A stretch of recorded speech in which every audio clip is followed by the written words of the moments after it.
أشهد أن لا إله إلا الله وحده لا شريك له وأشهد أن محمدا عبده ورسوله أما بعد فأعوذ بالله من الشيطان الرجيم بسم الله الرحمن الرحيم الحمد لله رب العالمين الرحمن الرحيم مالك يوم الدين إياك نعبد وإياك نستعين اهدنا الصراط المستقيم صراط الذين أنعمت عليهم غير المغضوب عليهم ولا الضالين. अॼु मां हज़रत उस्मान रज़ियल्लाहु अन्हु जो ज़िक्र शुरू कंदुसि जेको कुझु हफ़्तनि ताईं ई जारी रहंदो. हज़रत उस्मान जे बारे में पहिरीं ॻाल्हि त हीअ यादि रखणु घुरिजे त हीअ पाण बदर जी जंग में शामिलु न थिया हुआ.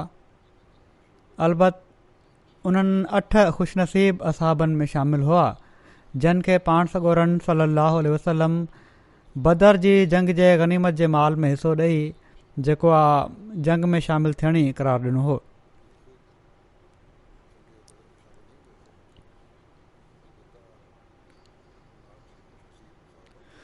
संदन नालो उस्मान बिन अफ़ान बिन अबुल आस बिन उमैया बिन अब्दुशम्स बिन अब्द मुनाफ़ बिन कुसई बिन किलाब आहे. अहिड़ी तरह संदन नसब जो सिलसिलो रसूलुल्लाह सल्लल्लाहु अलैहि वसल्लम जे नसब जे सिलसिले सां 5वीं पीढ़ीअ ते अब्द मुनाफ़ ते वञी रलिजे थो. हज़रत उस्मान जी वालदा जो नालो अरवाह बिनते कुरैज़ हो. हज़रत उस्मान जी नानी उम्मे हकीम बैज़ा बिनत अब्दुल मुतलिब हुयूं जेके नबी सल्लल्लाहु अलैहि वसल्लम जे वालिद हज़रत अब्दुल्लाह जूं सॻी भेण हुयूं. हिकिड़ी रिवायत जे मुताबिक़ रसूलुल्लाह सल्लल्लाहु अलैहि वसल्लम जा वालिद हज़रत अब्दुल्लाह ऐं हज़रत उस्मान जी नानी उम्मे हकीम बैज़ा बिनते अब्दुल मुतलिब जाड़ा ॼावा हुआ. हज़रत उस्मान जी वालदा अरवाह बिनते कुरैज़ सुलह हुदैबिया खां पोइ इस्लाम क़बूल करे वरितो हो ऐं मके मां हिजरत करे मदीने अची वियूं ऐं पंहिंजे पुट हज़रत उस्मान जे ख़िलाफ़त जे दौर में फ़ौत थियण ताईं मदीने में ई रहियूं. हज़रत उस्मान जा वालिद जाहिलियत जे ज़माने में ई फ़ौत थी विया हुआ.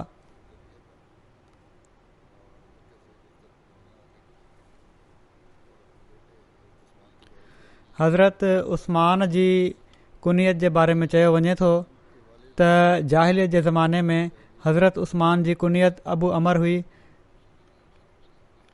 जॾहिं हज़रत रुकैया बिन रसूलुल्लाह सल्लल्लाहु अलैहि वसल्लम मां संदन पुट अब्दुल्लाह ॼावा त उन जी मुनासिबत सां पोइ मुसलमाननि में संदन कुनियत अबू अब्दुल्लाह बि मारूफ़ थी वई. इब्न इसहाक़ जे मुताबिक़ पाण सॻोरन सल्लल्लाहु अलैहि वसल्लम पंहिंजी धीअ हज़रत रुकैया जी शादी हज़रत उस्मान सां कई जेके ग़ज़वा बदर जे ॾींहंनि में फ़ौत थी वियूं.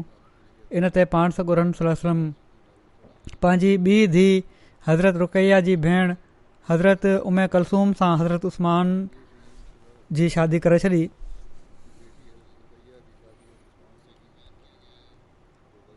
इन जे करे खेन ज़ुन्नूरैन चयो वञणु लॻो. हीअ बि बयानु कयो वियो आहे त खेन ज़ुन्नूरैन इन लाइ चयो वेंदो हुयो जो पाण रोज़ानो राति तहज्जुद जी निमाज़ में तमामु घणी क़ुर शरीफ़ जी तिलावत कंदा हुआ छो त क़ुर नूर आहे ऐं क़यामुल लैल बि नूर आहे. तंहिं करे पाण ज़ुन्नूरैन माना त ॿिनि नूरनि वारो जे लक़ब सां मशहूरु थी विया। हीअ बि हिकिड़ी रिवायत मिले थी।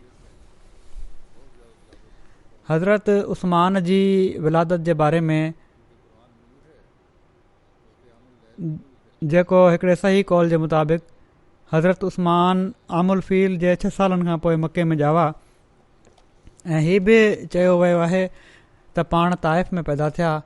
पाण रसूलुल्लाह सल्लल्लाहु अलैहि वसल्लम खां तक़रीबन 5 साल नंढा हुआ। संदन इस्लाम क़बूल करण जे बारे में बयानु कयो वञे थो जेको यज़ीद बिन रुमान रिवायत कनि था त हिकु दफ़ो हज़रत उस्मान बिन अफ़ान ऐं हज़रत तलहा बिन उबैदुल्लाह ॿई हज़रत ज़ुबैर बिन अवाम जे पुठियां पुठियां निकिता ऐं रसूलुल्लाह सल्लल्लाहु अलैहि वसल्लम जी ख़िदमत में हाज़िर थिया। पाण उन्हनि ॿिन्ही जे साम्हूं इस्लाम जो पैगाम पेश कयऊं ऐं उन्हनि खे क़ुर शरीफ़ पढ़ी ॿुधायऊं ऐं उन्हनि खे इस्लाम जे हक़नि जे बारे में आगाह कयऊं ऐं हिननि सां अल्लाह ताला तरफ़ां मिलण वारी इज़त ऐं इकराम जो वाइदो कयऊं। इन ते उन्हनि ॿिन्ही हज़रत उस्मान ऐं हज़रत तलहा ईमान आंदो ऐं संदन तस्दीक़ कयऊं। पोइ हज़रत उस्मान अर्ज़ु कयो, या रसूलल्लाह, मां वेझर में ई शाम मुल्क मां वापसि आयो आहियां। जॾहिं असां मान ऐं ज़रका जॻह जे विच में ड्राबो कयूं वेठा हुआसीं। मान उर्दन जे ॾखण में हिजाज़ जे हदुनि जे वेझो हिकिड़ो शहरु आहे ऐं ज़रका ही मान सां गॾु ई मौजूदु आहे। बहरहाल चवनि था असां उते ड्राबो कयूं वेठा हुआसीं ऐं असां सुता पिया हुआसीं जो हिकिड़े मुनादीअ ऐलान कयो त ऐं सुतलो जाॻो, यकीनन अहमद मके में ज़ाहिर थी चुको आहे। पोइ जॾहिं असां वापसि पहुतासीं त असां तव्हांजे बारे में ॿुधोसीं। हज़रत उस्मान रसूलुल्लाह सल्लल्लाहु अलैहि वसल्लम जे दार अरक़म में दाख़िल थियण खां पहिरियां क़दीमी इस्लाम क़बूल करण वारनि मां हुआ।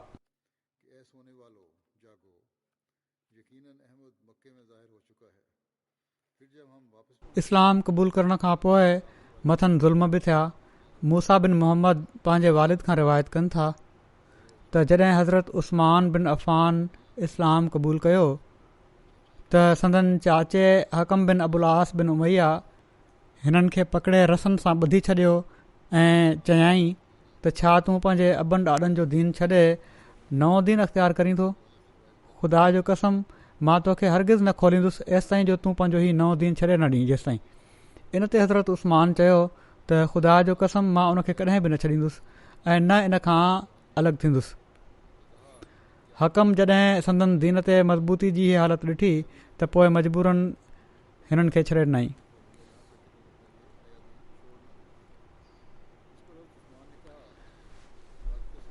हज़रत रुकैया सां जॾहिं संदन शादी थी उनजो वाक़ियो हीअं बयानु कयो वञे थो त पाण सॻोरन सलम जी नबूअत जी दावा खां पहिरियां हज़रत रुकैया जो रिश्तो अबू लहब जे पुटु उतबा सां ऐं उन्हनि जी भेण हज़रत उमे कुलसूम जो रिश्तो उतबा जे भाउ उतैबा सां थी चुको हुयो।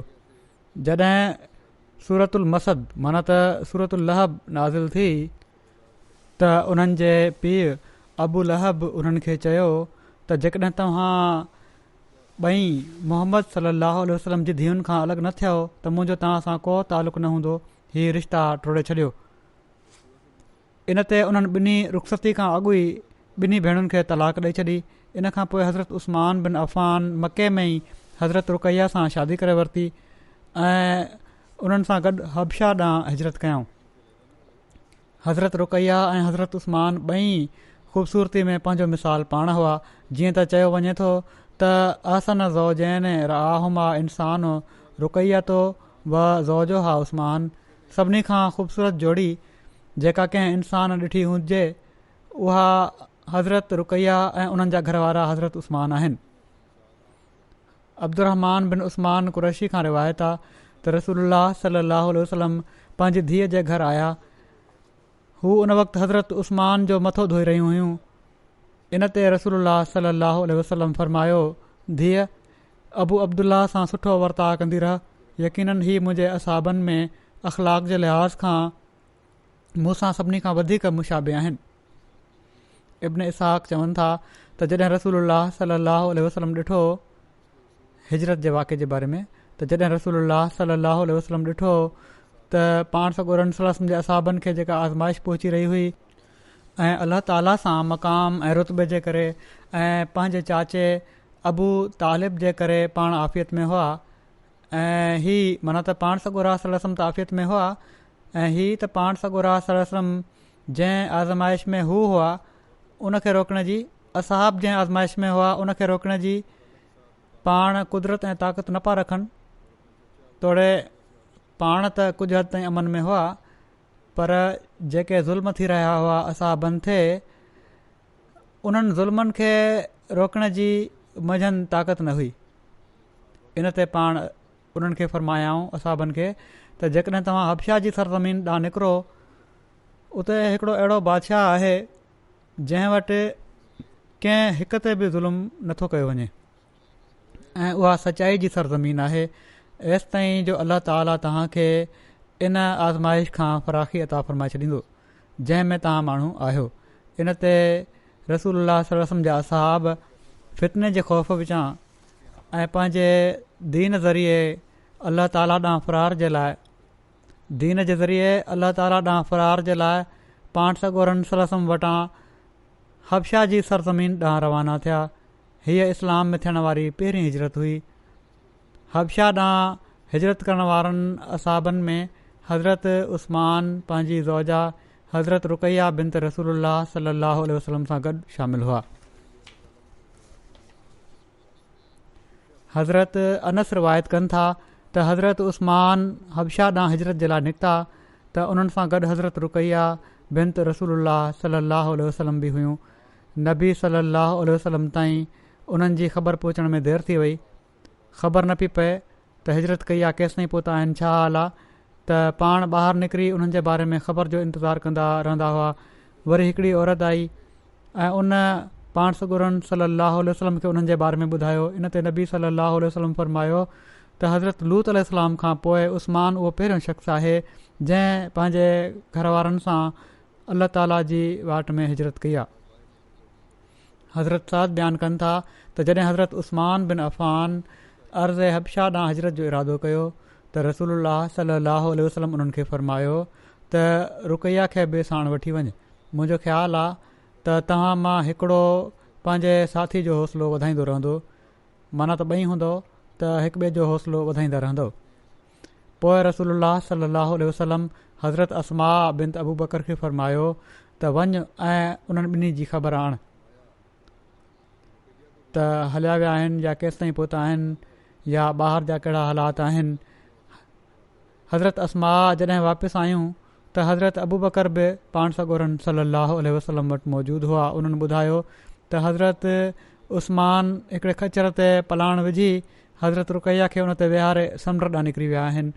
इन ते पाण सॻोरनि सल्लल्लाहु अलैहि वसल्लम फ़रमायो ऐं अबू बकर हज़रत लूत ऐं हज़रत इब्राहिम खां पोइ ही ॿई हिजरत करण वारनि में सभिनी खां पहिरियां हिजरत करण वारा आहिनि।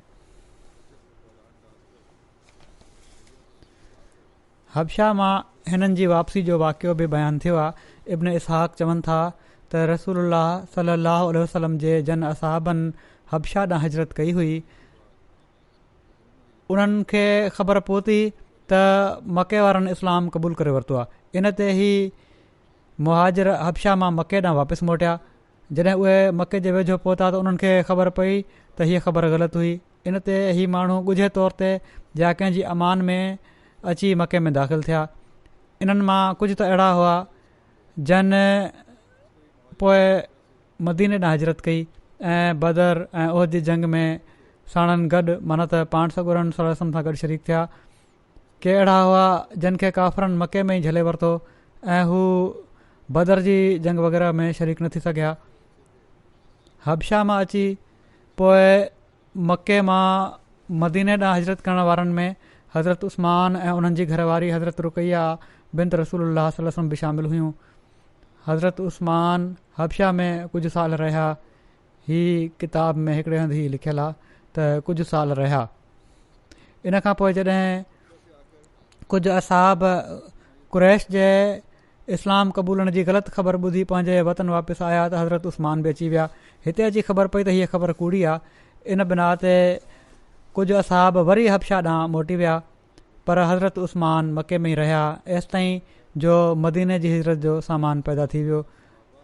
ऐं रसूलुल्लाह सल्लल्लाहु अलैहि वसल्लम पंहिंजे सभिनी असहाबनि खे मदीने ॾांहुं हिजरत जो इरशाद फ़रमायो त हज़रत उस्मान बि पंहिंजे अहल अयाल सां गॾु मदीने हलिया विया। हिकिड़ी रिवायत में हीउ ज़िक्र मिले थो त हज़रत उस्मान ॿीहर हबशा ॾांहुं हिजरत करे विया हुआ, पर अक्सर सीरत जे किताबनि में हज़रत उस्मान जी हबशा ॾांहुं इन ॿी हिजरत जो ज़िक्र कोन्हे। हूअं बि हिजरत हबशा सानिया जो जेको पस मंज़र ऐं तफ़सील सीरत ऐं हदीस जे किताबनि में बयानु थिया आहिनि। मोहतात सीरत निगार इन खे मिनोन ओड़ी तरह तस्लीम नथा कनि, छो त दरायतनि ईअं मुमकिन नाहे। जीअं त हिजरत हबशा जो ज़िक्र कंदे हज़रत मिर्ज़ा बशीर अहमद साहब जेका पंहिंजी तहक़ीक़ कई आहे उहा बयानु कनि था, थोरो उन मां कुझु हिसो मां पहिरियां गुज़िरियल किन असाबनि जे ज़िक्र में बयानु करे चुको आहियां, पर बहरहाल हिते बि ज़िक्र ज़रूरी आहे। हज़रत मिर्ज़ा बशीर अहमद साहब जी तहक़ीक़ हीअ आहे त जॾहिं मुसलमाननि जी तकलीफ़ इंतिहा ताईं पहुची वई ऐं कुरैश पंहिंजी तकलीफ़ूं ॾियण में वधंदा विया त पाण सॻोरनि सल्लल्लाहु अलैहि वसल्लम मुसलमाननि खे फ़रमायो त हू हबशा ॾांहुं हिजरत करे वञनि ऐं फ़रमायाऊं त हबशा जो बादशाह आदिल ऐं इंसाफ़ ॾिसंदा, उन जी हुकूमत में कंहिं ते ज़ुल्म नाहे थींदो। हबशा जो मुल्क जेको अंग्रेज़ी में इथोपिया या एबेसेनिया चवराए थो, अफ्रीका खंड जे उत्तर ओभर में मौजूदु आहे ऐं ॾखण अरब जे बिल्कुलु आम्हूं साम्हूं उहा जॻह मौजूदु आहे ऐं विच में बुहिरा अहमर खां सवाइ ॿियो को मुल्क हायल नाहे।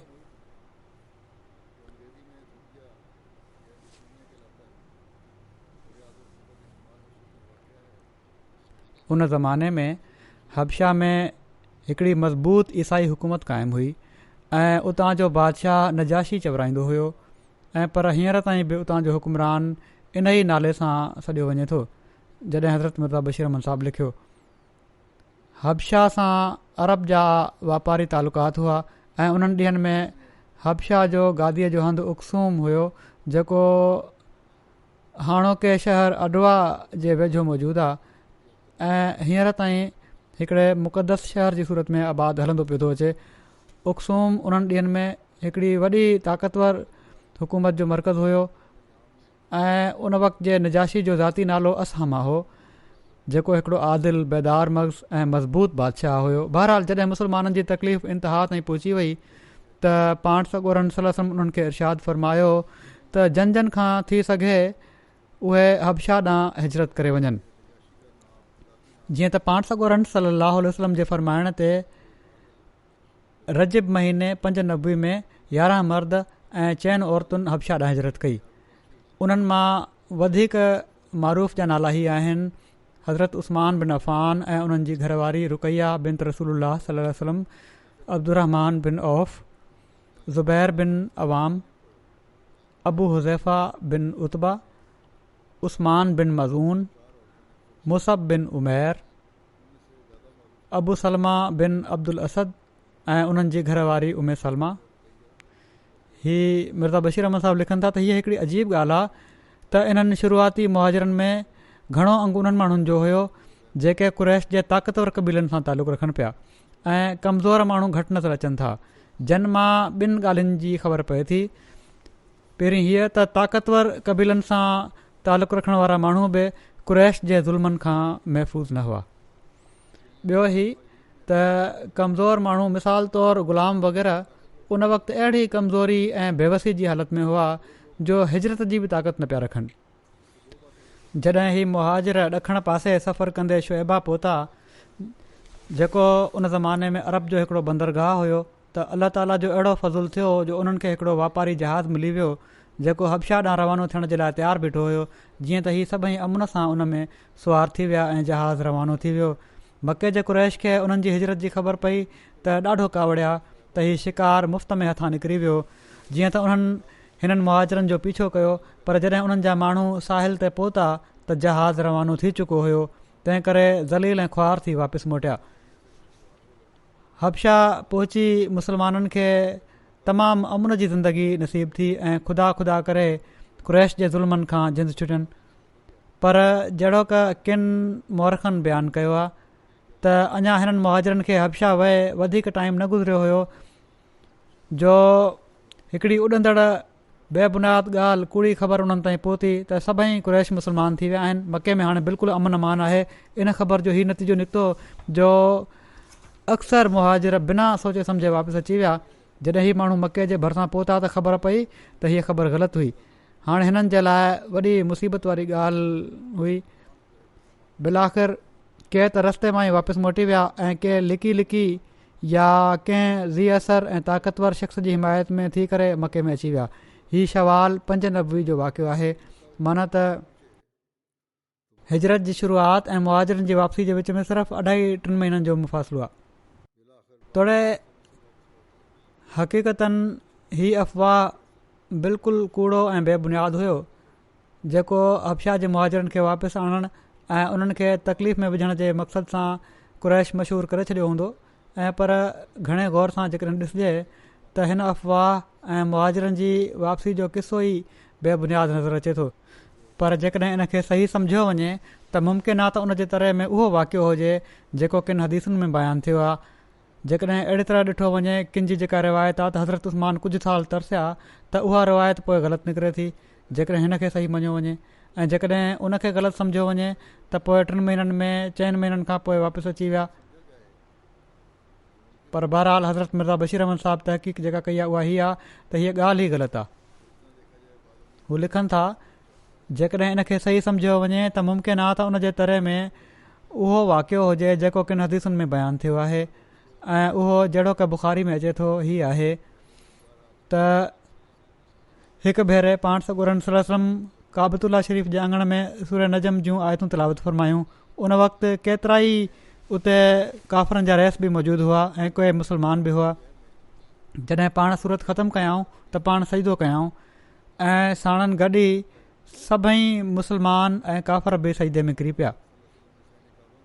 बहरहाल काफ़रनि जे सजदे जो सबबु हदीस में बयानु न आहे थियो त हू छो किरी पिया सजदे में। पर मालूम थिए थो त जॾहिं पाण सॻोरन सल्लल्लाहु अलैहि वसल्लम तमामु पुरअसर आवाज़ में अलाह ताला जी आयतुनि जी तिलावत फरमाई ऐं उहे आयतूं बि अहिड़ियूं हुयूं जिन में ख़ुशूसियत सां ख़ुदा ताला जी वहदानियत ऐं उन जी कुदरत ऐं जबरूत जो तमामु फसीह ऐं बलीग रंग में अखियुनि अॻियां मंज़र ॿधो वियो हुयो ऐं उन जा अहसान यादि ॾियाराया विया हुआ। ऐं पोइ हिकिड़े तमामु पुररौब ऐं पुरजलाल कलाम में क़ुरैश खे ड्रिॼारियो वियो हुयो त जेकॾहिं हू पंहिंजी शरारतुनि खां न मुड़िया त उन्हनि जो उहो ई हाल थींदो जेको इन्हनि खां पहिरियां उन्हनि क़ौमुनि जो थियो जन ख़ुदा जे रसूलनि जी तकज़ीब कई। ऐं पोइ आख़िर में हिननि आयतुनि में हुकुम ॾिनो वियो हुयो त अचो ऐं अल्लाह जे साम्हूं सजदे में किरी पओ। ऐं हिननि आयतुनि जी तिलावत खां पोइ पाण सॻोरा सल्लल्लाहु अलैहि वसल्लम ऐं सभई मुस्लमान यकदमि सजदे में किरी पिया। त हिन कलाम ऐं हिन नज़ारे जो अहिड़ो जादू वारो असरु क़ुरैश ते थियो जो उहे बि बेअख़्तियार थी मुस्लमाननि सां गॾु सजदे में किरी पिया। ऐं हीअ का तजुब वारी ॻाल्हि नाहे छो त अहिड़नि मौक़नि ते अहिड़े हालात जे मातहत अक्सर करे इंसान जो क़ल्ब मरूब थी वेंदो आहे ऐं उहो बेअख़्तियार थी अहिड़ी हरकत करे वेंदो आहे जेका दरअसल उन जे उसूल ऐं मज़हब जे ख़िलाफ़ु हूंदी आहे। ज़रूरी नाहे हूंदो त उनखे मञी ही हरकत थी हुजे। बेअख़्तियारी में कॾहिं कॾहिं हीअ हरकत थी वेंदी आहे। कॾहिं कॾहिं हिकिड़ी सख़्तु ऐं ओचिती आफ़त महल हिकिड़ो दरियो बि अलाह अलाह या राम राम चई ॾींदो आहे। मां बि किन दरियुनि खां पुछियो आहे ऐं हू चवंदा आहिनि त बिल्कुलु सही ॻाल्हि आहे त बावजूदु इन जे जो असांखे ख़ुदा ते को यकीन कोन्हे का अहिड़ी ख़तरनाक हालत हुजे त बेअख़्तियार वात मां ख़ुदा जो लफ़्ज़ निकिरी वेंदो आहे। त बहरहाल क़ुरैश त दरिया न हुआ ऐं पर हू ख़ुदा जी हस्ती जा क़ाइल हुआ। सो जॾहिं हिन पुररौब ऐं पुरजलाल कलाम जी तिलावत खां पोइ मुस्लमाननि जी जमायत यकदमि सजदे में किरी पई त इन जो अहिड़ो जादू वारो असरु थियो जो उन्हनि सां गॾु क़ुरैश बि बेअख़्तियार थी सजदे में किरी पिया। पर अहिड़ो असरु उमूमनि वक़्ती हूंदो आहे ऐं इंसान वरी जल्द ई पंहिंजे असल ॾांहुं मोटी वेंदो आहे। जीअं त हिते बि ईअं ई थियो ऐं सजदे मां उथी क़ुरैश वरी उहे ई बुतप्रस्त जा बुतप्रस्ती हुआ। हीअ न त मुआहिद बणिजी विया हुआ हू। बहरहाल हीउ हिकिड़ो वाक़ियो आहे जेको सही हदीसुनि मां साबित आहे। सो जेकॾहिं हबशा जे मुहाजिरनि जी वापसी जी ख़बर सही आहे त ईअं लॻे थो त हिन वाक़े खां पोइ कुरैश जेके हबशा जे मुहाजिरनि खे वापसि आणण जे लाइ बेताब थी रहिया हुआ पंहिंजे इन फ़ैल खे अॾु बणाए पाण ई अफ़वाह मशहूरु करे छॾियो हूंदाऊं त मके जा कुरैश मुस्लमान थी विया आहिनि ऐं हीअ त हाणे मके में मुस्लमाननि जे लाइ बिल्कुलु अमन आहे। ऐं जॾहिं हीअ अफ़वाह हबशा जे मुहाजिरनि ताईं पहुतो त हू तबनि उनखे ॿुधी ॾाढो ख़ुशि थिया ऐं ॿुधंदे ई ख़ुशी जे जोश विचां वापसि अची विया। पर जॾहिं हू मके जे भरिसां पहुता त असुलु ॻाल्हि जी ख़बर पवनि जंहिं ते के त लिकी लिकी ऐं के कंहिं ताक़तवर ऐं साहिब असर कुरैश जे रहिस जी हिफ़ाज़त में थी करे मके में आया ऐं के वापसि हलिया विया। सो जेकॾहिं कुरैश जे मुस्लमान थी वञण जे अफ़वाह में का हक़ीक़त हुई त उहा सिर्फ़ु एतिरे क़दुरु हुई जेका सूरह नजम जी तिलावत ते सजदो करण वारे वाक़े में बयानु थी आहे। वल्लाहु आलम। बहरहाल जेकॾहिं हबशा जा मुहाजिर वापसि आया बि हुआ त उन्हनि मां अक्सर पोइ वापसि हलिया विया ऐं छो त कुरैश ॾींहों ॾींहुं पंहिंजो तकलीफ़ ॾियण में वधंदा पिया वञनि ऐं उन्हनि जा ज़ुल्म ॾींहों ॾींहुं वधी रहिया हुआ। तंहिं करे पाण सॻोरन सल्लल्लाहु अलैहि वसल्लम जे इरशाद ते ॿियनि मुस्लमाननि बि ॻुझे तौर ते हिजरत जी तयारी शुरू करे ॾिनी ऐं वझ वठी आस्ते आस्ते निकिरंदा विया। हीअ हिजरत जो सिलसिलो अहिड़ो शुरू थियो जो आख़िरकार हिननि हबशा जे मुहाजिरनि जो अंगु 101 ताईं पहुची वियो जिन में 18 औरतूं बि हुयूं ऐं मके में पाण सॻोरन सल्लल्लाहु अलैहि वसल्लम वटि तमामु थोरा मुस्लमान वञी बचिया। हिन हिजरत खे के मुअरिख़ हिजरत हबशा सानिया जे नाले सां मौसूम कनि था। वरी हज़रत मिर्ज़ा बशीर अहमद साहब पंहिंजो हिकिड़ो तजज़ियो बयानु कंदे बयानु फ़रमाइनि था त हिकिड़ी ॿी ॻाल्हि आहे जेका हिन अफ़वाह ऐं मुहाजिरनि जी वापसी जे किसे खे बिल्कुलु ई मुश्तबे करे थी छॾे ऐं उहा हीअ आहे त तारीख़ में हिजरत हबशा जे आगाज़ जी तारीख़ रजब 5 नबी ऐं सजदे जी तारीख़ रमज़ान 5 नबी बयानु थी आहे ऐं पोइ तारीख़ में ई हीअ ॻाल्हि बि बयानु थी आहे त हिन अफ़वाह जे नतीजे में हबशा जे मुहाजिरनि जी वापसी शवाल 5 नबी में थी हुई। ॼण त हिजरत जी शुरूआति ऐं वापसी जे ज़माननि में सिर्फ़ु 2 खां वठी 3 महीननि जो मुफ़ासिलो हुयो ऐं जेकॾहिं सजदे जी तारीख़ खां ज़माने जो टाइम ॻणियूं त हीउ वक़्तु सिर्फ़ु 1 महीने जो बणिजे थो। हाणे उन ज़माने जे हालात जे लिहाज़ खां हीउ क़ती तौर ते नामुमकिन आहे त मके ऐं हबशा जे विच में एतिरे थोरे वक़्त में 3 सफ़र मुकमल थी सघिया हुजनि। माना त सभिनी खां पहिरियां मुस्लमान मके मां हबशा पहुता, उनखां पोइ को शख़्स कुरैश जे इस्लाम जी ख़बर खणी मके मां हबशे वियो ऐं पोइ मुस्लमान हबशा मां रवाना थी मके में वापसि आया। हिननि 3 सफ़रनि जी तकमील क़त नज़र उन वक़्त जे जेको वाधारनि कमनि में लॻी वेंदो आहे तयारी दियारी बि कबी आहे, ॿियूं शयूं आहिनि, इन थोरे वक़्त में क़तन नामुमकिन हुई। ऐं इन खां बि वधीक हीअ ॻाल्हि नामुमकिन हुई त सजदे जे ज़माने खां वठी मुहाजिरिन हबशा जी मज़ूमा वापसी ताईं 2 सफ़र मुकमल थी सघिया हुजनि छो त उन ज़माने में मके मां हबशा वञण जे लाइ पहिरियां ॾखण पासे अचणो पवंदो हुयो ऐं पोइ उतां ॿेड़ी ते जेका हर वक़्तु मौजूदु न मिलंदी हुई बहर अहमर खे उबूर करे अफ्रीका जे साहिल ताईं वञणो हूंदो हुयो ऐं पोइ साहिल खां वठी हबशा जे गादी जे हंधि अक्सूम ताईं जेको साहिल खां काफ़ी मुफ़ासिले ते आहे पहुचणो पवंदो हुयो। ऐं उन ज़माने जे आस्ते सफ़रनि जे लिहाज़ खां अहिड़े क़िस्म जो सफ़र बि 1.5-2 महीननि खां घटि वक़्त में हरगिज़ मुकमल न पियो थी सघे। इन पासे खां ॼण त हीउ किसो बिल्कुलु ई ग़लति ऐं बेबुनियाद नज़र अचे थो, पर जेकॾहिं बिलफर्ज़ इन में का हक़ीक़त हुई बि त उहा यकीनन इन खां वधीक न हुई जेका बयानु कई वई आहे मथे। वल्लाहु आलम। बहरहाल इन जा सबब जेके बि हुआ कुझु वक़्त खां पोइ हज़रत उस्मान जी हबशा मां वापसी थी वई ऐं पोइ हज़रत उस्मान जी मदीने ॾांहुं हिजरत ऐं मवाख़ात जो ज़िक्र हीअं थो मिले त मोहम्मद बिन जाफ़र बिन ज़ुबैर खां रिवायत आहे त जॾहिं हज़रत उस्मान मके मां मदीने ॾांहुं हिजरत फ़रमाई त पाण कबीले बनु नजार में हज़रत हसान बिन साबित जे भाउ हज़रत औस बिन साबित जे घर तरसिया। मूसा बिन मोहम्मद पंहिंजे वालिद खां रिवायत कनि था त रसूलुल्लाह सल्लल्लाहु अलैहि वसल्लम हज़रत उस्मान ऐं हज़रत अब्दुर्रहमान बिन औफ़ जे विच में मवाख़ात क़ाइमु फ़रमाई हुई। हिकिड़ी रिवायत जे मुताबिक़ हज़रत शदाद बिन औस जे वालिद हज़रत औस बिन साबित ऐं हज़रत उस्मान जे विच में मवाख़ात क़ाइमु फ़रमाई वई हुई। ऐं हीअ बि चयो वञे थो त हज़रत अबू उबादा साद बिन उस्मान ज़ुरकी सां हज़रत उस्मान जी मवाख़ात क़ाइमु थी हुई। हिकिड़ी रिवायत जे मुताबिक़ हज़रत उस्मान जी मवाख़ात नबी करीम सल्लल्लाहु अलैहि वसल्लम पाण सां क़ाइमु फ़रमाई हुई। जीअं त तबक़ात कुबरा में लिखियलु आहे त इब्न लबीबा बयानु कनि था त जॾहिं हज़रत उस्मान बिन अफ़ान मैसूर थी विया, माना त आख़िरी ॾींहंनि में जॾहिं दुश्मननि खेनि मैसूर करे छॾियो, हर क़िस्म जी पाबंदी लॻाए छॾियाऊं, त पाण हिकिड़े ऊचे कमरे जे रोशनदान मां लियो पाए माण्हुनि खां पुछा कयऊं त छा तव्हां में तलहा आहे? उन्हनि चयो जी हा आहे। पाण उन्हनि खे फ़रमायाऊं त तोखे अलाह जो कसम ॾेई पुछां थो, अलाह ताला जो चयऊं त छा तव्हांखे इल्मु आहे न त जॾहिं रसूलुल्लाह सल्लल्लाहु अलैहि वसल्लम मुहाजिरनि ऐं अंसार जे विच में मवाख़ात क़ाइमु फ़रमाई हुई त उन वक़्तु पाण माना त पाण सॻोरनि सल्लल्लाहु अलैहि वसल्लम पाण सां मुंहिंजी मवाख़ात क़ाइमु फ़रमाई हुई। माना त पाण सॻोरनि सल्लल्लाहु अलैहि वसल्लम हज़रत उस्मान खे पाण सां मवाख़ात में रखियो हुयो। इन ते हज़रत तलहा चयो त वल्लाह ही सही आहे। इन ते हज़रत तलहा खां पुछा कई वई, जेके चौधारी मुखालिफ़ ई हुआ, हज़रत उस्मान जे घर ते कड़ो चाढ़ियूं बीठा हुआ, उन्हनि खां पुछियो, जवाबु तलबी कई त तूं हीउ छा कयो?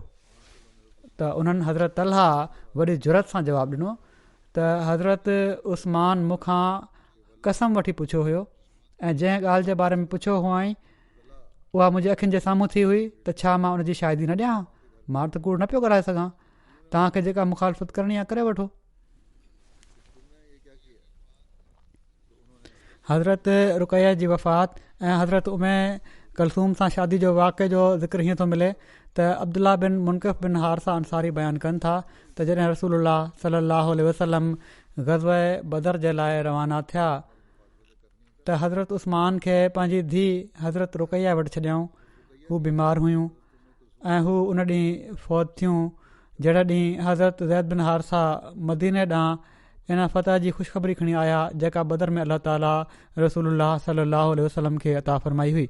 रसूलुल्लाह सल्लल्लाहु अलैहि वसल्लम हज़रत उस्मान जे लाइ बदर जे गनीमत जे माल में हिसो मुक़ररु फ़रमायो ऐं संदन हिसो बदर जी जंग में शामिलु थियण वारनि जे बराबरि हो। रसूलुल्लाह सल्लल्लाहु अलैहि वसल्लम हज़रत रुक़ैया जी वफ़ात खां बाद हज़रत उस्मान बिन अफ़ान सां पंहिंजी साहिबज़ादी हज़रत उमे कलसूम जी शादी करे छॾी। हज़रत अबू हुरैरा खां रिवायत आहे त नबी सल्लल्लाहु अलैहि वसल्लम हज़रत उस्मान सां मस्जिद जे दर ते मिलिया ऐं फ़रमाइण लॻा त उस्मान ही जिब्राइल आहिनि। हिननि मूंखे ख़बर ॾिनी आहे त अल्लाह ताला उमे कुलसूम जो निकाह रुक़ैया जेतिरे हक़ महर ते ऐं उन सां तुंहिंजे सुहिणे वर्ताव ते तोसां करे छॾियो आहे। माना त ॿी धीउ जो निकाह बि अल्लाह ताला चयो आहे त हज़रत उस्मान सां कयो वञे। हज़रत आयशा बयानु फ़रमायो आहे त जॾहिं रसूलुल्लाह सल्लल्लाहु अलैहि वसल्लम उमे कुलसूम जी शादी हज़रत उस्मान सां कई त पाण हज़रत उमे अमन खे फ़रमायाऊं त मुंहिंजी धीअ उमे कुलसूम खे तयारु करे उस्मान वटि छॾे अचु ऐं उन जे साम्हूं दफ़ वॼाए। जीअं त उन्हनि ईअं ई कयो। रसूलुल्लाह सल्लल्लाहु अलैहि वसल्लम 3 ॾींहंनि खां पोइ हज़रत उमे कुलसूम वटि आया ऐं फ़रमायाऊं, ऐं मुंहिंजी प्यारी धीअ, तोखे पंहिंजो घरवारो कीअं लॻो? उमे कुलसूम अर्ज़ु कयो त हू बहितरीनु घरवारा आहिनि। हज़रत उमे कुलसूम हज़रत उस्मान वटि 9 हिजरी ताईं रहियूं। उनखां पोइ हू बीमार थी फ़ौत थी वियूं। रसूलुल्लाह सल्लल्लाहु अलैहि वसल्लम उन्हनि जी जनाज़े जी नमाज़ पढ़ाई ऐं उन्हनि जी क़बर जे भरिसां वेठा। हज़रत अनस बयानु कनि था त उन्हनि नबी करीम सल्लल्लाहु अलैहि वसल्लम खे हज़रत उमे कुलसूम जी क़बर वटि इन हाल में वेठे ॾिठो जो संदन अखियुनि में ॻोढ़ा हुआ। बुख़ारी जी हिकिड़ी रिवायत में हिन वाक़े जो हीअं ज़िक्र थियो आहे त हलाल हज़रत अनस बिन मालिक रज़ियल्लाहु ताला अन्हु खां रिवायत कई आहे। हू चवंदा हुआ त असां रसूलुल्लाह सल्लल्लाहु अलैहि वसल्लम जी धीअ जे जनाज़े ते मौजूदु हुआसीं। उन्हनि चयो त रसूलुल्लाह सल्लल्लाहु अलैहि वसल्लम क़बर जे भरिसां वेठा हुआ त मां ॾिठो त संदन अखियूं ॻोढ़ा वाहे रहियूं हुयूं। हिकिड़ी रिवायत में आहे त रसूलुल्लाह सल्लल्लाहु अलैहि वसल्लम हज़रत उमे कुलसूम जी वफ़ात ते फ़रमायो त जेकॾहिं मुंहिंजी का टीं धीउ हुजे हा त मां उन जी शादी बि उस्मान सां कराए छॾियां हा।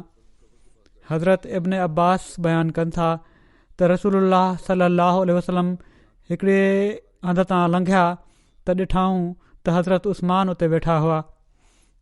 हज़रत उमे कुलसूम बिनत रसूलुल्लाह सल्लल्लाहु अलैहि वसल्लम जी वफ़ात जे ग़म में रोई रहिया हुआ। रावी चवनि था त पाण सॻोरन सल्लल्लाहु अलैहि वसल्लम सां गॾु हुज़ूर जा ॿई साथी माना त हज़रत अबू बकर ऐं हज़रत उमर बि हुआ। रसूलुल्लाह सल्लल्लाहु अलैहि वसल्लम पुछा कई त ए उस्मान तूं छाजे करे रोए पियो थो? पाण हज़रत उस्मान अर्ज़ु कयो त ए अलाह जा रसूल सल्लल्लाहु अलैहि वसल्लम मां इन जे करे रोआं पियो थो जो मुंहिंजो तव्हां सां ॼाटराइप जो तालुक़ु ख़तमु थी वियो आहे। ॿई धीअरूं फ़ौत थी वियूं।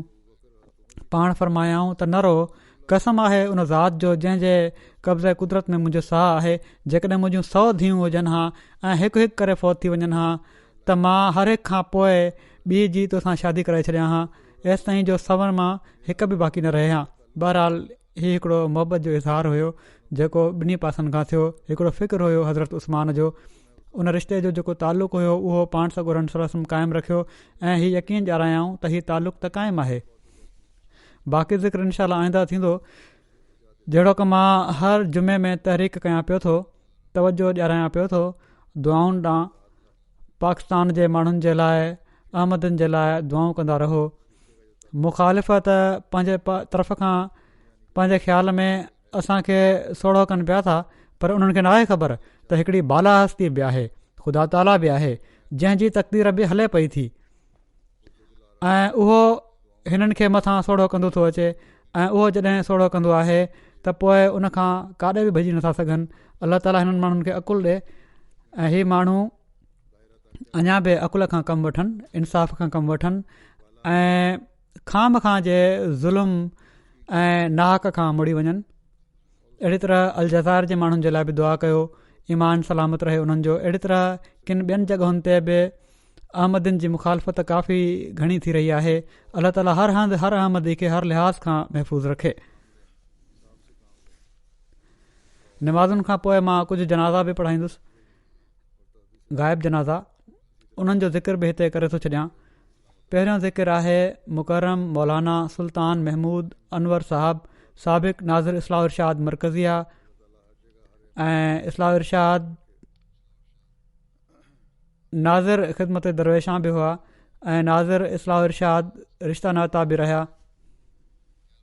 11 जनवरी ते रबुआ में तक़रीबन 88 सालनि जी उमिरि में हिननि जी वफ़ात थी वई। इन्ना लिल्लाहि व इन्ना इलैहि राजिऊन। हिननि जे वालिद जो नालो चौधरी मोहम्मद दीन हुयो ऐं वालदा जो नालो रहमत बीबी हुयो। हिननि जे वालिद 1928 में हज़रत ख़लीफ़ा सानी जे हथ ते बैत कई हुई ऐं अहमदियत में दाख़िल थिया हुआ।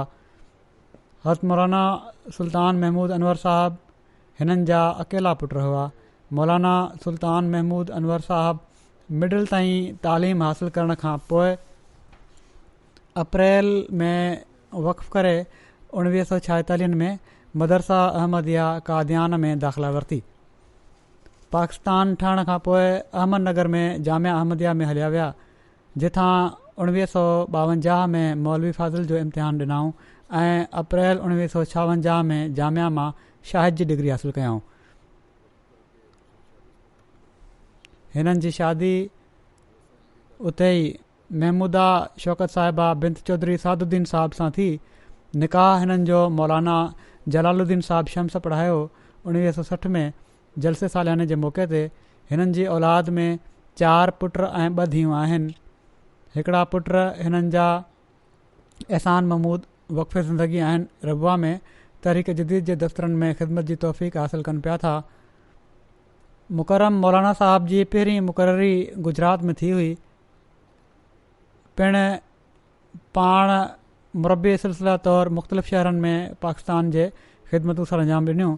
1974 खां 1978 ताईं गाना में बि रहिया। हीअ उन दौर में जॾहिं मां बि उते हुयुसि, हीअ हुआ उते ऐं मूं ॾिठो आहे त ॾाढो बेनफ़्स थी करे उते हिननि ख़िदमत कई। 1982 खां 1983 ताईं सेक्रेटरी मजलिस कारपरदास बि रहिया हुई। पोइ सदर मजलिस कारपरदास मुक़ररु थिया 83 में। 1983 खां 98 ताईं ही नाज़िर इस्लाह इरशाद मरकज़िया रहिया। पोइ इन खां पोइ 2011 ताईं नाज़िर ख़िदमत दरवेशां रहिया। पोइ 2011 खां 17 ताईं नाज़िर रिश्ता नाता रहिया ऐं बीमारी जे करे 2017 में रिटायर थी विया हुआ। हिननि खे तबलीग करण जो मलिको, माण्हुनि सां ॻाल्हि ॿोल करण जो मलिको, तक़रीर जो मलिको बि ॾाढो हुयो। केतिरा ई अहिड़ा वाक़िआ आहिनि हिननि जा जो मुख़्तलिफ़ फ़िरक़नि जे माण्हुनि सां तालुक़ु रखण वारनि माण्हुनि सां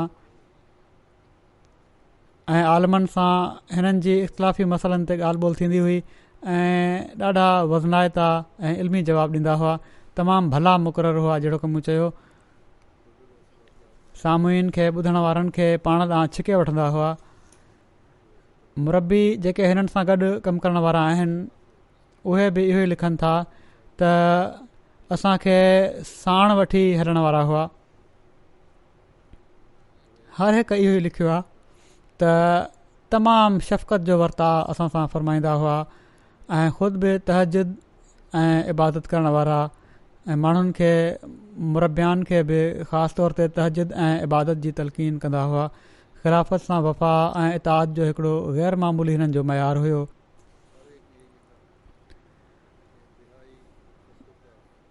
इब्तिला बि आयो हिननि ते ख़िलाफ़त राबिया में थोरो, पर कामिल इताअत सां उन्हनि उहो दौरु गुज़ारियो ऐं मातहत रही बि कमु कयाऊं।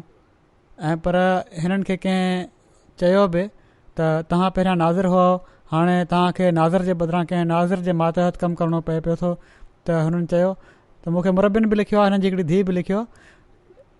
हिननि चयो त ख़लीफ़े वक़्तु वधीक बहितर ॼाणनि था त कंहिंजी किथे कहिड़ी ज़रूरत आहे।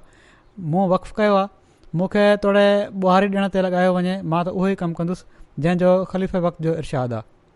ऐं अल्लाह ताला पोइ बहितर हालात कया ऐं उन्हनि जी हिन कामिल वफ़ा ऐं इताअत जे नमूने खे मां सम्झां थो त क़बूलियत जो रंग मिलियो। ऐं पोइ ही ॿीहर सदर अंजुमन अहमदिया जा मेंबर बि बणिया ऐं नाज़िर बि बणिया। जिथे बि रहिया अमीर सां मुकमिल हिननि जो ताउन ऐं इताअत जो नमूनो हूंदो हुयो, कराची में बि ऐं ॿियनि जॻहियुनि ते बि। त अल्लाह ताला हिननि सां मग़फ़िरत ऐं रहम जो वर्ताव फ़रमाए, हिननि जी औलाद खे बि हिननि जी नेकिन खे जारी रखण जी तौफ़ीक़ अता फ़रमाए। पाण खे इल्मी कम बि कया अथनि, तसनीफ़ात लिखियूं अथनि। हिननि जी हिकिड़ी तसनीफ़ आहे कलमा तय्यबा की अज़मत का क़याम अहमदी की पहचान। ॿियो किताबु आहे हिननि जो अल्लाह ताला हज़रत मोहम्मद मुस्तफ़ा सल्लल्लाहु अलैहि वसल्लम क़ुरान करीम और खाना काबा। वरी हिकिड़ो किताबु आहे हिननि जो जमात अहमदिया की तादाद का मसला। वरी हिकिड़ो किताबु आहे निफ़ाज़ शरीयत में नाकामी के असबाब। वरी हिननि जो हिकिड़ो किताबु आहे तौहीन रिसालत की सज़ा। बहरहाल ही हिननि जूं तसनीफ़ात आहिनि। इल्मी कम बि हिननि कया, जहिड़ो की मूं चयो तमामु मज़बूत कमु करण वारा हुआ। अल्लाह ताला हिननि सां रहम ऐं मग़फ़िरत जो वर्ताव फ़रमाए। ॿियो जनाज़ो आहे मौलाना मोहम्मद उमर साहब, साबिक़ नाज़िर इस्लाह इरशाद मरकज़िया कादियान जो, जेके PK इब्राहिम साहब जा पुट हुआ। 21 जनवरी ते हिननि जी बि वफ़ात थी आहे, 87 सालनि जी उमिरि में। इन्ना लिल्लाहि व इन्ना इलैहि राजिऊन। मरहूम जो ताल्लुक़ केरला सां हुयो। हिननि जा वालिद इब्राहिम कुटी साहब हुआ, जेके जमायत जा सख़्तु मुख़ालिफ़ ऐं दुश्मन हुआ। हिननि जी मौलाना साहब जी विलादत खां 10 साल पहिरियां मौसूफ़ वापार जे सिलसिले में हिननि जा वालिद वापार जे सिलसिले में बम्बई विया। उन्हनि ॾींहंनि में बम्बई में काफ़ी अहमदी वापारु कंदा हुआ। बम्बई में मालाबार जे ई किन अहमदिन सां हिननि जी मुलाक़ात थी ऐं अहमदी अक़ीदनि जे बारे में ख़्यालनि जी ॾे वठि थी। ऐं 1924 में जॾहिं हज़रत ख़लीफ़ा सानी बम्बई विया, उन वक़्तु हुज़ूर जे दस्ते मुबारक ते मौसूफ़ खे बैत करे सिलसिले में दाख़िल थियण जो शर्फ़ हासिलु थियो। उनखां पोइ हिननि खे कादियान में बि ज़ियारत जी तौफ़ीक़ मिली। मौलाना उमर साहबु 1954 में कादियान आया। जॾहिं त मुल्क जे विरहाङे खां पोइ मदरसा अहमदिया जो नए सिर खां इजरा थी चुको हुयो। 1955 में मदरसे में दाख़िल थिया ऐं 1961 में मदरसा अहमदिया ऐं पंजाब यूनिवर्सिटी मां मौलवी फाज़िल जो इम्तिहान पास करण खां पोइ 1 साल ताईं मदरसे में पढ़ाईंदा रहिया। शागिर्दी जे ज़माने में हज़रत मसीह मऊद अलैहिस्सलाम जे असहाबी हज़रत भाई अब्दुर्रहमान साहब कादियानी जी ख़्वाहिश ते मरहूम खे तक़रीबन 1 साल ताईं रोज़ानो सुबुह जो उन्हनि जे घर क़ुर शरीफ़ ॿुधाइण जी तौफ़ीक़ मिली। 1962 खां मैदान तबलीग में ख़िदमत जो सिलसिलो शुरू कयाऊं। हिंदुस्तान जे वॾनि वॾनि शहरनि में कमु कयाऊं ऐं तमामु कामयाब मुबलिग तौरु ख़िदमत बजा आणींदा रहिया। तबलीगी जलसनि में हिननि जूं तक़रीरूं थींदियूं हुयूं। यादगीर वारे मुनाज़रे में शिरकत कयाऊं ऐं हज़रत ख़लीफ़तुल मसीह राबे रहमतुल्लाह जी ख़ुसूसी रहनुमाई में कोयम्बटूर जे तारीख़ी मुनाज़रे में जेको लाॻीतो 9 ॾींहंनि ताईं जारी रहियो ऐं जंहिंमें मौलाना दोस्त मोहम्मद शाहिद साहब ऐं मरकज़ मां ॿिया नुमाइंदा हाफ़िज़ मुज़फ़र साहब बि वियल हुआ। ख़ासि तौर ते उन्हनि सां गॾु हिननि ॾाढो अहम कमु कयो। हज़रत ख़लीफ़तुल मसीह राबे हिकिड़ी जॻह ते हिननि जे कम जी साराह कंदे पंहिंजे ख़ुतबे में फ़रमायो हुयो त के जमायतूं आहिनि जिथे हिकिड़ो ई माण्हू आहे जेको फ़ौरी तौर ते अकेलो सॼो बोझ खणे थो ऐं तर्जुमा करे पोइ कसरत सां शाया करे थो, माना त ख़ुतबनि जो तर्जुमो करे फ़ौरी तौर ते। ऐं अहिड़ियुनि जमायतुनि जो ख़ुदा ताला जे फज़ल सां मयार तरक़ी ते आहे, छो त उन्हनि खे फ़ौरी ख़लीफ़े वक़्त जो ख़ुतबो मिली थो वञे ऐं इन असांजी जमायत खे पतो लॻी वियो आहे त छा थी रहियो आहे। साउथ इंडिया में असां जूं अहिड़ियूं जमायतूं जेके उर्दू नथियूं सम्झनि, उते असांजा मौलवी मोहम्मद उमर साहब सिलसिले जा मुबलिग आहिनि। उन्हनि खे ख़ुदा ताला इन ॻाल्हि जो जुनून ॾेई छॾियो आहे। हेॾां आवाज़ कन ताईं पहुतो, होॾां फ़ौरी तौर ते उन जा तर्जुमा कयाऊं ऐं फ़ौरी तौर ते समूरियुनि जमायतुनि ताईं पहुचाए छॾियऊं त हीअ वॾी महिनत सां ई कमु कंदा हुआ। तक़रीबन 1 साल ताईं फ़लस्तीन में बि ख़िदमत जी सआदत हिननि खे हासिलु थी। क़ुर शरीफ़ ऐं हज़रत मसीह मऊद अलैहिस्सलाम जे केतिरनि ई किताबनि ऐं रिसालनि जी मलयालम ऐं तामिल तर्जुमो करण जी तौफ़ीक़ मिलंदी रही। 2007 में जॾहिं हिननि खे मां नाज़िर इस्लाह इरशाद मरकज़िया मुक़ररु कयो ऐं पोइ एडिशनल नाज़िर इस्लाह इरशाद तालीमुल क़ुरान ऐं वक़फ़े आर्ज़ी मुक़ररु कयो ऐं पोइ बतौर नाइब नाज़िर आला बि ख़िदमत जी तौफ़ीक़ मिली त तमामु सुहिणे रंग में उन्हनि ही समूरियूं ख़िदमतूं सर अंजाम ॾिनियूं। मदरसा अहमदिया मां फ़ारिग़ थियण खां पोइ गॾियल तौर ते मरहूम खे 53 सालनि ताईं सिलसिले जी ख़िदमत जी तौफ़ीक़ मिली। संदन पोइ ते रहिजी वियल घर भातियुनि में 4 धीअरूं आहिनि ऐं ॼाटरा ऐं ॾोहिटा ॾोहिटियूं ऐं पर ॾोहिटा ॾोहिटियूं बि आहिनि। जुनून हुयो हिननि खे जमायत जी ख़िदमत जो। जॾहिं फैमिली सां गॾु बि ज़ाती सफ़र ते वेंदा हुआ त सफ़र दौरान बि ऐं जमायती कमनि ऐं ख़ुसूसनि तर्जुमे वग़ैरह जे कमनि में मशगूल रहंदा हुआ। श्रीलंका जा नेशनल सदर साहब लिखनि था त श्रीलंका जमायत जी तारीख़ अहमदियत में उहो सुनहरी दौर हमेशह महफ़ूज़ रहंदो जॾहिं हज़रत ख़लीफ़तुल मसीह सालिस जी बाबरकत क़यादत में मौलाना साहब पहिरियों भेरो मरकज़ी मुबलिग तौरु अल्लाह ताला जे फज़ल सां 1978 में आया हुआ त ग़ैर मामूली तौर ते जमायत जे अंदरि नए रुहानी जोश सां इस्लाह ऐं पाक तब्दीली नज़र अचणु लॻी ऐं मौलाना मरहूम जूं वॾियूं रुतबे वारियूं ख़िदमतूं आहिनि। 1994 में कोलंबो शहर में राम कृष्णा जे वॾे हॉल में मौलाना साहब जी हिकिड़ी अमन ऐं वहदत जे उनवान ते अहिड़ी ज़बरदस्त तक़रीर थी जंहिंखे ॿुधण जे लाइ 400 माण्हुनि खां वधीक माण्हू शामिल थिया। ख़ासि तौर ते ही राम कृष्णा तहरीक जा मुल्क जा सदर ऐं मुल्क जा Hindu cultural minister honourable Devraj मौलाना मरहूम जी तक़रीर ॿुधी वजद में अची विया ऐं ॾाढी साराह करणु लॻा, छो त इन तक़रीर में मौलाना साहब गीता जे हवालनि सां मंतर पढ़ी पाण सॻोरन सल्लल्लाहु अलैहि वसल्लम जी सचाई खे साबित कयो हुयो। इन ई लाइ उन्हनि जी उहा तारीख़ी तक़रीर अॼु बि उन्हनि माण्हुनि में मक़बूल आहे। हज़रत मसीह मऊद अलैहिस्सलाम जे चइनि किताबनि जो तामिल ॿोली में तर्जुमो कयाऊं ऐं मुख़्तलिफ़ मौज़ूअनि तहत 7 किताब तामिल ॿोली में पाण तसनीफ़ कयाऊं। सूबे तमिलनाडु में जमायती रिसाले समदाना वाज़री जो इजरा करे हिकिड़े वॾे वक़्त ताईं उतां ॿियनि सूबनि में शाया कंदा रहिया। अल्लाह ताला मरहूम सां मग़फ़िरत ऐं रहम जो वर्ताव फ़रमाए। दर्जा बुलंद करे हिननि जी औलाद खे बि कामिल वफ़ा सां जमायत सां तालुक़ु रखण जी तौफ़ीक़ ॾे। ॿियो जनाज़ो आहे मुकरम हबीब अहमद साहब मुरबी सिलसिला जो, जेके मोहम्मद इस्माइल साहब ऑफ फैक्ट्री एरिया रबुआ जा पुट हुआ। 25 डिसंबर ते इस्लामाबाद में हार्ट अटैक जे करे 64 सालनि जी उमिरि में फ़ौत थी विया।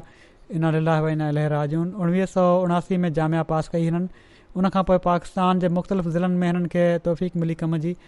1989 खां 2003 ताईं नाइजेरिया में ख़िदमत जी तौफ़ीक़ हासिलु कयऊं। इन दौरान सेप्टेंबर 1998 खां अक्टूबर 2000 ताईं अमीर ऐं मिशनरी इंचार्ज नाइजेरिया बि रहिया। आजिज़ी ऐं इनक़सारी सां ख़िदमत कंदा रहिया। दफ़्तरी मामलनि खां अलावा पाड़े जे तरबियती मामलनि में बि तमामु सुहिणे रंग में कमु कंदा हुआ। पोइ ते रहिजी वियल घर भातियुनि में घरवारी खां अलावा 3 धीअरूं ऐं 2 पुट शामिल आहिनि। अलाह ताला हिननि सां मग़फ़िरत ऐं रहम जो वर्ताव फ़रमाए ऐं हिननि जी औलाद खे बि वफ़ा सां जमायत सां तालुक़ु क़ाइमु रखण जी तौफ़ीक़ अता फ़रमाए। अॻिलो जनाज़ो आहे मुकरम बदरुज़मा साहब जो, जेके कुझु वक़्त खां कारकुन वकालत माल UK हुआ। 3 जनवरी ते रज़ा अलाह जी फ़ौत थी विया। इना लिल्लाहि व इना इलैहि राजिऊन। तमामु मुख़लिस ऐं मेहनती कारकुन हुआ। 1944 में अमृतसर में पैदा थिया। पैदाइशी अहमदी हुआ। हिननि खे ख़ुदामुल अहमदिया में बि जॾहिं गवर्नमेंट में पंहिंजी सर्विस करे रहिया हुआ त क़ाइद ज़िला कोयटा जी ख़िदमत जी तौफ़ीक़ मिली। पोइ अंसारुल्लाह बलूचिस्तान जा नाज़िम बि रहिया। हिननि ते 1986 में हिकिड़ो जमायती केस बि थियो, जंहिं तहत ही असीरे राह मौला बि रहिया। ऐं 1995 खां 99 ताईं वकालत माल अव्वल रबुआ में ख़िदमत सर अंजाम ॾिनऊं। हिते लंडन अची विया त पोइ रकीम प्रेस में ऐं पोइ 17 साल एडिशनल वकालत माल लंडन में हिननि खे ख़िदमत जी तौफ़ीक़ मिली। अलाह ताला हिननि सां मग़फ़िरत ऐं रहम जो वर्ताव फ़रमाए। अॻिलो जनाज़ो आहे मुकरम मंसूर अहमद तासीर साहब जो, जेके मौलवी मोहम्मद अमन नईम साहब मुरबी सिलसिला जा पुट हुआ ऐं कारकुन हुआ शोबा एहतसाब नज़ारत उमूर आमा रबुआ में।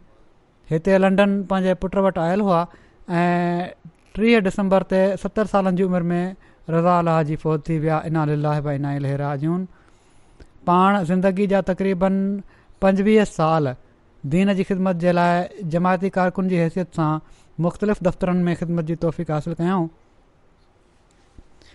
तमामु सुठो मिलण वारा दीनदार ऐं शफ़ीक़ इंसान हुआ। ख़िलाफ़त सां आशिक़ानी मोहबत करण वारा हुआ। ॿियनि खे बि इन जी तलक़ीन कंदा रहंदा हुआ। तहमुल ऐं बुर्दबारी सां मामलनि खे हल कंदा हुआ। उमूमन जेके पेचीदा मामला हूंदा हुआ उहे हिननि जे हवाले कया वेंदा हुआ। ऐं कॾहिं कॾहिं धुरियूं कावड़ ऐं तैश जे जज़्बात खां मग़लूब थी दफ़्तर ईंदियूं हुयूं, पर हिननि जे मोहबत ऐं प्यार जे करे हू पंहिंजे जज़्बात ऐं कावड़ खे कंट्रोल करे वठंदा हुआ ऐं मामिलो ई हल करे छॾींदा हुआ। जमायती ख़िदमत जो एतिरो जज़्बो हुन जो हिननि जी घरवारी लिखियो आहे त हिननि जी धीउ डॉक्टर फारिया मंसूर जी वलीमे जी दावत हुई। उन ॾींहुं सुबुह सुबुह तयारु थी दफ़्तर जे लाइ निकिरण लॻा त घरवारी चयो त शादी वारो घरु आहे, अॼु त मोकल करे वठो। त हिननि जवाबु ॾिनो त दावत जो टाइम 2 बजे आहे, टाइम ज़ाया करण जी कहिड़ी ज़रूरत आहे, मां हिन वक़्तु वञा पियो थो, ओॾी महिल अची वेंदुसि। बाला ऑफिसरनि सां इज़त ऐं एतिराम सां पेश ईंदा हुआ। जेकॾहिं कंहिं मामले में इख़्तिलाफ़ राय थींदी हुई त अदब जी तक़ाज़ाउनि खे मलूज़ रखंदा हुआ ऐं हमेशह पंहिंजी राय पेश कंदा हुआ। पोइ ते रहिजी वियल घर भातियुनि में हिननि जी घरवारी रक्षंदा साहिबा, 2 पुट ऐं 2 धीअरूं शामिल आहिनि। अलाह ताला हिननि सां मग़फ़िरत ऐं रहम जो वर्ताव फ़रमाए। नंढपण खां मां हिननि खे सुञाणा थो, मूंसां गॾु पढ़ंदा हुआ। ही हमेशह खां हिननि खे हमेशह मूं ॾिठो आहे त वॾी शराफ़त हुई हिननि में ऐं खिलण ऐं भोग करण वारी तबियत, कॾहिं बि कावड़ न अचणु, कॾहिं बि झेड़ो न करणु। ऐं उहा ई ॻाल्हि पोइ हिननि में आख़िर ताईं रही, जंहिंजे करे पोइ ही माण्हुनि में ठाह कराइण में बि अहम किरदारु अदा कंदा रहिया। अॻिलो जनाज़ो आहे ज़िक्र आहे डॉक्टर एदी इब्राहिम मोवंगा साहब ऑफ टंज़ानिया जो, जेके 9 डिसंबर ते 73 सालनि जी उमिरि में फ़ौत थी विया। इन्ना लिल्लाहि व इन्ना इलैहि राजिऊन। मेडिकल जे शोबे में मकरेरे यूनिवर्सिटी युगंडा में दाख़िला हासिलु कयऊं ऐं अल्लाह जे फज़ुल सां ईस्ट अफ्रीका जे पहिरें लोकल अहमदी डॉक्टर हुअण जो एज़ाज़ बि हासिलु कयऊं। डॉक्टर साहब पंहिंजी जवानी में ई बैत करण जी सआदत हासिलु कई। स्कूल जे ज़माने खां ई मज़हबी मामलनि जी तक़रीबुनि में शामिलु थींदा हुआ। नाम नहाद इस्लामी स्कॉलर्स पारां जमायत अहमदिया ते तमामु घणनि एतिराज़नि जे करे हिननि जी दिलि में जमायत जे बारे में ॼाणण जो शौक़ु पैदा थियो। उन ई ज़माने में हिननि जी मुलाक़ात सिलसिले जे मुबलिक शेख अबू तालिब सांदी साहिब सां थी, जेके हिननि जा मिट बि हुआ। जॾहिं उन्हनि सां एतिराज़नि जे बारे में ॻाल्हि ॿोल थी त शेख साहिबु तफ़सीली तौर ते न सिर्फ़ु उन्हनि मन घड़त एतिराज़नि जे जवाबनि खां आगाह कयो ऐं पर हिननि खे जमायत अहमदिया पारां शाया कयल सवाहिली क़ुर शरीफ़ जो तर्जुमो ऐं ॿिया किताब बि ॾेखारियऊं। इन्हनि किताबनि जो मुतालो करण खां पोइ डॉक्टर साहब बैत करे वरिती। अल्लाह जे फज़ल सां उन्हनि पंहिंजे बैत जे अहद खे आख़िरी घड़ी ताईं निभायो।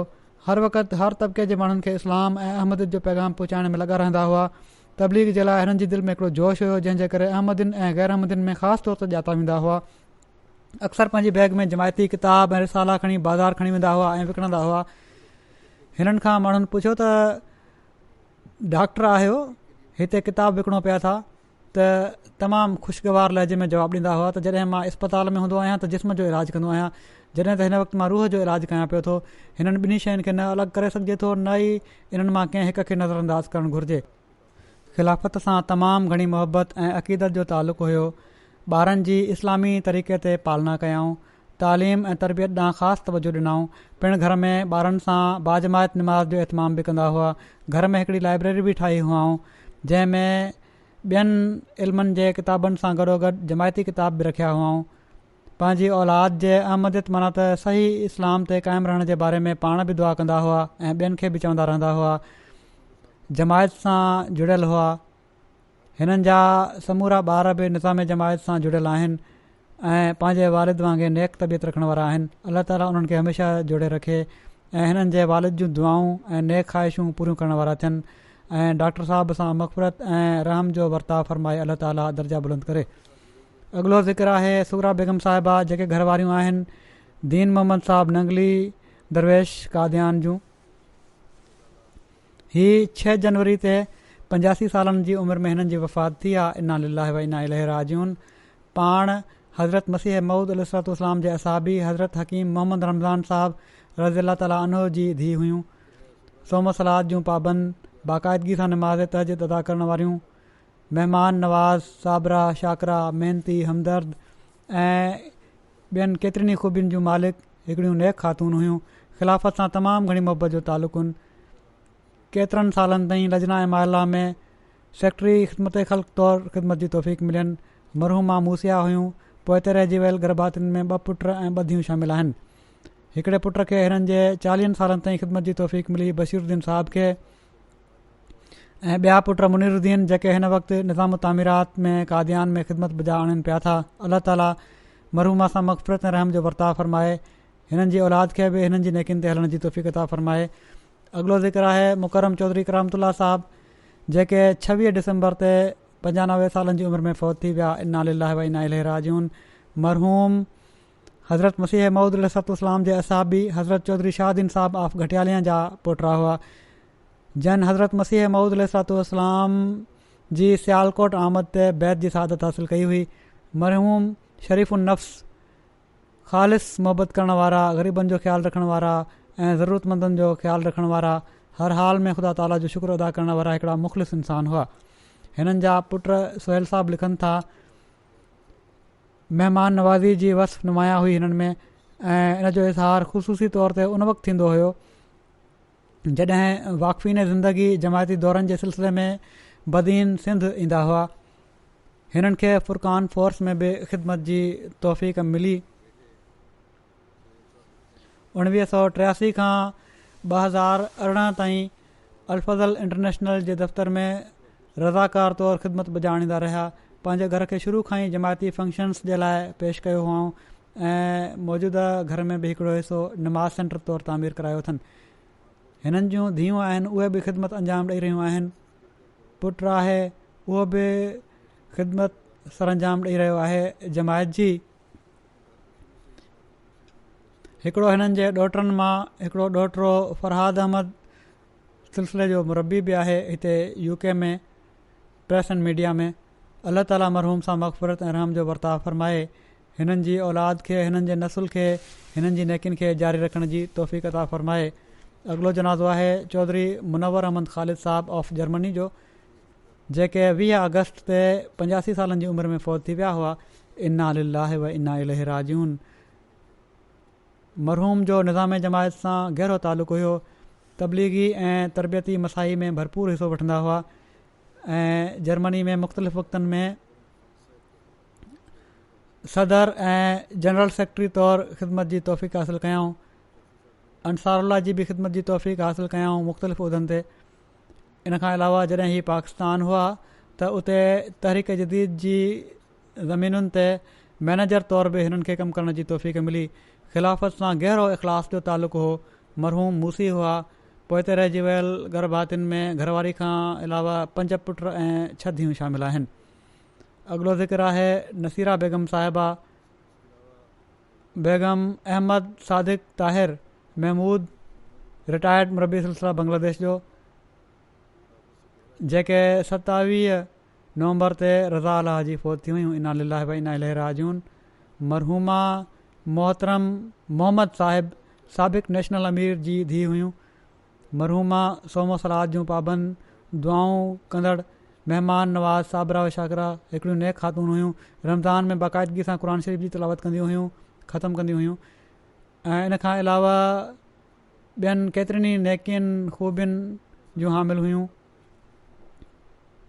अल्लाह ताला मरहूमा सां मग़फ़िरत ऐं रहम जो वर्ताव फ़रमाए। अॻिलो ज़िक्र आहे रफ़ीउद्दीन भट्ट साहब जो। ही 6 दिसंबर ते 92 सालनि जी उमिरि में फ़ौत थी विया। इन्ना लिल्लाहि व इन्ना इलैहि राजिऊन।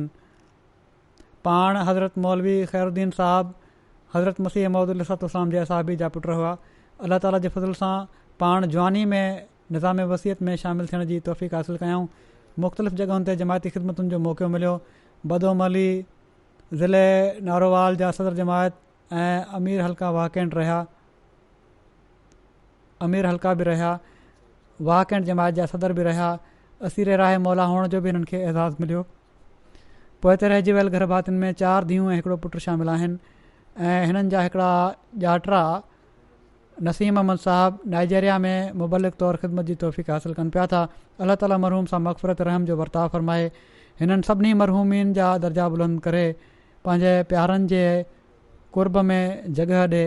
नमाज़ खां पोइ जहिड़ो की मूं चयो, हिननि जी नमाज़ जनाज़ा ग़ाइब अदा कंदुसि।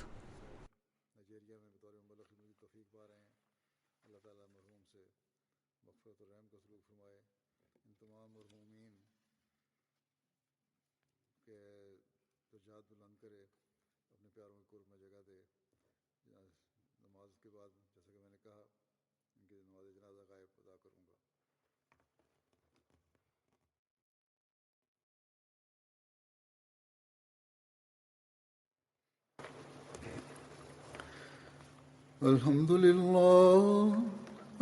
لله نحمده ونستعينه ونستغفره ونؤمن به ونتوكل عليه ونعوذ بالله من شرور أنفسنا ومن سيئات أعمالنا من يهده الله فلا مضل له ومن يضلل فلا هادي له ونشهد أن لا إله إلا الله ونشهد أن محمدا عبده ورسوله عباد الله رحمكم الله إن الله يأمر بالعدل والإحسان وإيتاء ذي القربى وينهى عن الفحشاء